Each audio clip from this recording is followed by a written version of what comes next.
ওরে কেমন করে ঘুমাও তুমি,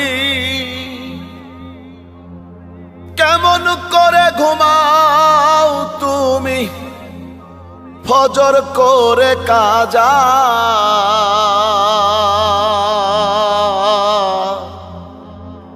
এমনও তো হতে পারে জোহরে জানাজা তোমার, এমনও তো হতে পারে জোহরে জানাজা। মুসলিম হয় না জন্ম নিলেই মুসলমানের ঘরে, কাফের মুমিন তফাতটা হয় সালাতের উপরে। হে